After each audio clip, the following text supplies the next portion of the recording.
चिकिटी विधायक मनोरंजन ध्यान सामंतरांक द्वारा पात्रपुर ब्लॉक सदर महकुमा पात्रपुर सेवा समन्वय समिति कार्यालय परिसर में धान मंडी शुभारंभ हो सहित आयोजित कार्यक्रम में पात्रपुर तहसीलदार अशोक पट्टनायक गोष्ठी उन्नयन अधिकारी लक्ष्मण चरण सोरेन ब्रह्मपुर एससीएसओ उपाध्यक्ष अनादि चरण पंडित समन्वय समिति सभापति उपसभापति जोगाण निरीक्षक उमाकांत सेठी समेत स्थानीय अंचल बहु चाषी उपस्थित थे। प्रथम दिन में किसी चाषी धान क्रय कर ब्लॉक जोगाण निरीक्षक सूचना देते। अन्य पक्षरे सकाल 10 घंटा समय कार्यक्रम अनुष्ठित होगा बेले अपराह 12 घंटा पर्यंत अधिकारी पहुंची नथिबा जोगु पात्रपुर ग्रामर कालिया अधिकारी नामक जड़े चाषी विरक्त भाव प्रकाश कर चलीगले। एसहित पात्रपुर ब्लॉक रे विगत वर्ष मंडी परिचालन में त्रुटि कटनी छटनी विषय पात्रपुर ग्रामर लड्डू महांती उपस्थित अधिकारी और विधायकों को दृष्टि आकर्षण करते।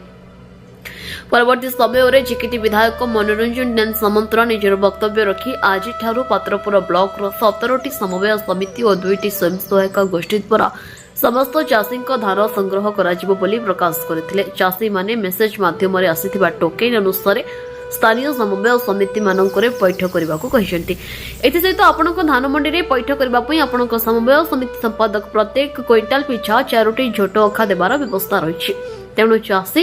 अधिक खर्चांत होई कौनसी मिल रे धान धरी अपेक्षा न करने अनुरोध करते। मिलर माने झोट अखा कटनी छटनी और धान ओह्लाइबा बेले पातर अंतर करुछंती। निरीह चाषी विभिन्न प्रकार हैरानी होता सहित अधिक खर्चांत होती। मु जने चाषी परिवार आसी चाषी दुख मु बुझीपारुछि। आपण अभियोग द्वारा सरकार बदनाम हेले मध्य मु चाषी सपक्ष नियुक्ति रखिबे बोली विधायक कहछंती। वीडियो सर एवं मत भी कांटेक्ट कर पारे किमिति समस्त समन्वय रखी आमर पात्रपुर धान किनि परिबा एई मु कामना करछि। धन्यवाद। जो पैक्स रे आज मंडी उद्घाटन उत्सव रे उपस्थित मानवर विधायक श्रीयुक्त मनोरंजन दान सामंतरा महोदय एई पैक्स प्रेसिडेंट सेक्रेटरीज एमआई एवं समस्त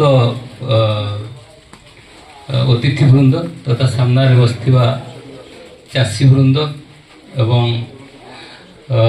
सांबादिक बंधुगण समस्त को मो तरफ शुभेच्छा एवं शुभकामना ज्ञापन करुछि। आपण माने जानिछंती जे सरकार जो वर्धित मूल्य प्रकार आपण माने सब धान बिकिबे मो विश्वास रखुछि। मु भी खुशी होछि आपण निश्चय खुशी होथिबे। आपण मानकर कष्टार्जित धान ठीक मूल्य आपने पाँच तेणु आप बहुत खुशी अच्छा जमी समस्ते वक्ता कहते डीआरसीएस मैडम कहते डिटेल गाइडलाइन अनुसार आपण मैंने धान को भल सुखातु एवं पैक्स को आणतु। किसी असुविधा नहीं। मु गत थर चिकिटी ब्लॉक रे थी एवं पात्रपुर भी प्रोग्रेस मु देखुली एठी विशेष किसी धान किणा बिकार असुविधा हुए ना। तेणु मु भी आशावादी रखी आपण मैंने सब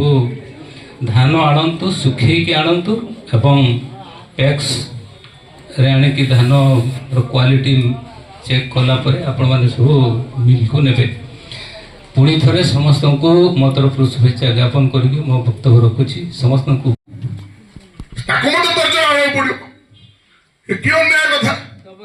किसी बड़ बड़ चाषी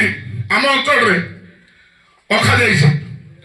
तुम आम अखा कि तुम अखा किण बोली कहुच ये कौन कि मो पाए जी खबर सत मिछ से भगवान जाने प्रभु जगन्नाथ बसने कि से बड़ चाषी मान मिलर मैंने अखा दे मो पाए जी खबर ये सत मिछ बाहर आगु जड़े गरीब चाषी सी जा 27 टाँग लेकिन अखा कि ये कौन पाठ ये कौन पाठ बड़ चाषी मान आज पेपर बाहर आज पेपर बाहर देखु बड़ चाषी मान धान दी अखा दि जाइए मिलर मान द्वारा रोड साइड देखिकी अखा दे किंतु छान चाषी मान को बाध्य कर मिलर देवे तुम किणिकी नियो ये कौन पाठ ये हम ना जदि ये हम चाषी मान सहित आम सरकार थिले सरकार बदनाम हम आम चाषी मान सहित ही रही। ଚ୍ୟାଲେଞ୍ଜ ହବ। ତେଣୁ ଏଇଭଳିଆ କଥାରୁ କୋଉଠି ହଁ ଚାରିଟା ଅଖା ପାଖରେ ନହେଲେ 3ଟା ଅଖା ଦେଲା ସେ ଅଧା କି କଥା ଏଇଟା 20 ଟଙ୍କା ଦେଇଦେବୁ କିଏ ଭିକ ମାଗୁଛନ୍ତି 20 ଟଙ୍କା ଆମେ ଦେଇଦେବୁ ଧାନ ଅଖା ପାଇଁ କିଏ ପାଇଁ ଦେବ 100 କେଜି କି 4ଟା ଅଖା 100 କେଜି କି 4ଟା ଅଖା ଦେବାକୁ ପଡ଼ିବ କାହିଁକି ହବନି ନିୟମ ଅଛି ଦିଆହବ କୋଉଟା ପାଠ ଏଇଟା। ତେଣୁ ସମସ୍ତେ ସଚେତନ ହୁଅ ସମସ୍ତେ ଅନୁରୋଧ ରଖୁଛି ସମସ୍ତ ଭିତରେ ବୁଝାମଣା ଠିକ ରହୁ ଇଏ ସରକାର ସେ ବିରୋଧୀ ସେ ଅମୁକ ସମକ ଏ କଥା ହବ ନାହିଁ ମିଡ଼ିଆ ବନ୍ଧୁମାନେ ଅଛନ୍ତି ସମସ୍ତେ ଅଛନ୍ତି ସମସ୍ତଙ୍କ ଭିତରେ ସମନ୍ୱୟ ରହୁ ଯେମିତି କୌଣସି ପ୍ରକାର କଥାକୁ କଣ୍ଟ୍ରୋଭର୍ସି ନ ହେଇକି ଆମେ କେମିତି ଏଇ ବର୍ଷ ଧାନ କିଣା ଯେମିତି ସୁବିଧାରେ ହେଇପାରିବ ସେ ଉପରେ ଆମେ ସମସ୍ତଙ୍କ ଭିତରେ ତାଳମେଳ ରହୁ ସମସ୍ତଙ୍କ ଭିତରେ ବୁଝାମଣା ରହୁ ବୁଝାମଣା ରହିକି ଯେମିତି ଚାଷୀର ଧାନ ଠିକ ଭାବରେ ଏଇଥର ହେଇପାରିବ ସେଥିପାଇଁ ବୋଲିକି ମୁଁ ସେ ପ୍ରଭୁ ଶ୍ରୀ ଜଗନ୍ନାଥଙ୍କ ପାଖରେ ମଧ୍ୟ ପ୍ରାର୍ଥନା କରୁଛି ଆମର ଏଇ ଗାଁର ଆମ ଅଞ୍ଚଳର ଆରାଧ୍ୟ ଦେବତା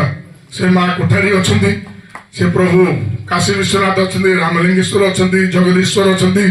ଗିରି ମଲ୍ଲିକେଶ୍ୱର ଅଛନ୍ତି ଏ ପ୍ରଭୁ ମା ଭାଗ୍ୟଦେବୀ ଅଛନ୍ତି ସେପଟେ ତ ଏଇ ସମସ୍ତଙ୍କର ଆଶୀର୍ବାଦ ଆମ ଚାଷୀ ଭାଇ ମାନେ କାହିଁକି ନା ଏଇଥର ଧାନ ଏତେ ବଢିଆ ହେଇଛି ନା ଗାଡି ନା ମାନେ କାଦ ନା ଓଦା କିଛି ନାହିଁ ମୋ ଚାଷୀ ମାନଙ୍କୁ ଅନୁରୋଧ ନିଜ ନିଜର ଧାନକୁ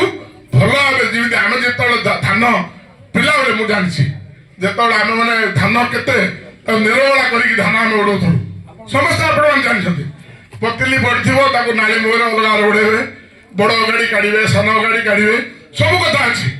ସବୁ ଧାନକୁ ଯେତେବେଳେ ସେତେବେଳେ ନିରୋଳ କରିଥିଲେ ଏବେ କାହିଁକି ନିରୋଳ ନ ହବ ଆମେ ମେସିନ ଲଗେଇ ଦଉଛେ ସେଇ ଧାନଟାକୁ ଅଖାରେ ପୁରେଇ ଦଉଛେ ତାକୁ ଯେତେବେଳେ ଆମେ ଦଉଛେ ମିଲର କି ନହେଲେ ମଣ୍ଡିକି ସେ ଟାଇଲା ଚକ୍ରବର୍ତ୍ତୀ ମାରିଲା ବେଳକୁ ତୋ ରାୟରେ ପାଳ ଅଛି ତୋ ରାୟରେ ଅଗାଡି ଅଛି ସେ କାହିଁକି ଆମକୁ କହିବ ତେଣୁ ସମୟ ଅଛି ଖରା ହଉଛି ପାଗ ତ ଖରାପ ନାହିଁ ତ ଆମେ ଧାନଟାକୁ ଶୁଖିବା ଚ୍ୟାଲେଞ୍ଜ କରିବା ତୁ ମୋ ଧାନଟାକୁ ମାପେ ମୋ ଧାନଟାକୁ ଇଏ କରେ ମତେ କାହିଁ ମୋର ଧାନ ଭାଙ୍ଗୁଛି କି ମୋ ଧାନ ଗଡି ହଉଛି କି ସେ ଟେଷ୍ଟ କରୁ ନା ମେସିନ ଅଛି ଚ୍ୟାଲେଞ୍ଜ କରିପାରିବା ଆଉ ଆମେ ତ ସମସ୍ତେ ତ ମୋଟା କେମିତି ସେ ଆଗେ ରଖିଦବ ବୋଲି ତ ମୁଁ ସେ ଆଡଜଷ୍ଟ ହେଇଯାଉଛି ଆଉ ମୁଁ ଯେତେବେଳେ 10 ଲୋକଙ୍କୁ ଧରିକି ଯିବାକୁ ବଳ ଅଛି ମତେ ସେମାନେ ଯେତେବେଳେ ମ୍ୟାନେଜ କରିଦଉଛନ୍ତି ମୋ ପଛରେ 10 ଲୋକ ଆଇବ କୁଆଡୁ ତ ଏଇଭଳିଆ କଥା ନେତାମାନେ ମଧ୍ୟ ଯୋଉମାନେ ଗାଁ ଲିଡର ହୁଅନ୍ତୁ ସାହି ଲିଡର ହୁଅନ୍ତୁ ଚାଷୀ ଲିଡର ହୁଅନ୍ତୁ ସେମାନଙ୍କୁ ମଧ୍ୟ ଅନୁରୋଧ ସେମାନେ ଯେମିତି ସେମାନେ ମିଲର ଦ୍ଵାରା କି ସୋସାଇଟି ଦ୍ଵାରା ଯଦି ବଶବର୍ତ୍ତୀ ହେଇକି ଯଦି ସେମାନଙ୍କର ମୁହଁ ବନ୍ଦ ହେଇଯିବ ତାହେଲେ ଚାଷୀ ବନ୍ଦ ହେଇପାରିବ ନାହିଁ ତେଣୁ ସମସ୍ତେ ସବୁ ଲେଭେଲରେ ସଚେତନ ହୁଅ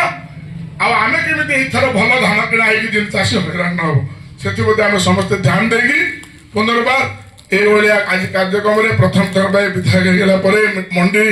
ଉଦ୍ଘାଟନରେ ପ୍ରଥମ ଥର ପାଇଁ ଯୋଗ ଦେଇଛି ଆଉ ଚାଷୀମାନଙ୍କ ସହିତ 1 to 1 ଆଲୋଚନା ହେଲା ଚାଷୀମାନଙ୍କର ସମସ୍ୟା ଶୁଣିଲେ ସମସ୍ୟା କେମିତି ସମାଧାନ ହବ କାଲି ସକାଳେ ସୋସିଆଲ ମିଡିଆରେ ବାହାରିଛି ଦେଖନ୍ତୁ ଆଉ ନେତା ଯାଇଛି ନେପାଳ ଏଠି ଚାଷୀକି ଲୁଟୁଛନ୍ତି ବୋଲିକି ବାହାରିଛି ମଧ୍ୟ ଆରେ ଶୁଣ ସମାଲୋଚନା ହବ ସମାଲୋଚନାକୁ ଗୁରୁତ୍ୱ ଦେବାନି ଆମେ କଣ କରୁଛେ ଆମେ କରିବା କାମ ଠିକ ଆମେ ଯୋଉ ଆମର ନିଜର କାମ କରୁଛେ ସେଇ କାମ ଯଦି ଆମେ ଠିକ ବୋଲିକି ଠିକ କରିଛେ କିଏ କେତେ ସମାଲୋଚନା କରୁଛି କରୁ ଆମେ ବ୍ୟତିବ୍ୟସ୍ତ ନ ହେଇକି ଆମେ ଆମର କାର୍ଯ୍ୟକ୍ଷେତ୍ରରେ ଆଗକୁ ଯିବା ସେତେବେଳେ ଯାହା ହଉଛି ହଉ ସେଇଥିପାଇଁ ସମାଲୋଚନା ଯେତେ ସମାଲୋଚନା ହବ ସେତେ ଆହୁରି ଭଲ ଆଗକୁ ଯିବା ତେଣୁ ସେଥିରେ କେହି ବ୍ୟତିବ୍ୟସ୍ତ ନ ହେଇକି କେମିତି ଧାନ କିଣା ଭଲ ଭାବେ ହବ ଚାଷୀମାନେ କେମିତି ତାର ସୁବିଧା ପାଇବେ ସରକାର ଯୋଉ ଲକ୍ଷ୍ୟ ରଖିକି ଆଗକୁ ଯାଉଛନ୍ତି ସରକାରଙ୍କର ମଧ୍ୟ ଲକ୍ଷ୍ୟ ପୂରଣ ହେବ କାହିଁକି ନା ଧାନ ଚାଉଳ ପାଇଁ ଆମେ ଚାଉଳ ଯେତେବେଳେ ଇଏ କଣ୍ଟ୍ରୋଲ ଚାଉଳ ନେଉଛନ୍ତି କଣ୍ଟ୍ରୋଲ ଚାଉଳ ନେଲେ କି ହବ ସେଟା ତ ନେଇ ଦେଇକି ସେ ପଖାର ଆସି ଯାଉ ଗେଟ୍ରୁ ଭର୍ତ୍ତାକୁ ବାହାରୁ ଆମେ ଆଉ ଥରେ ସେଟା ଗୋଟେ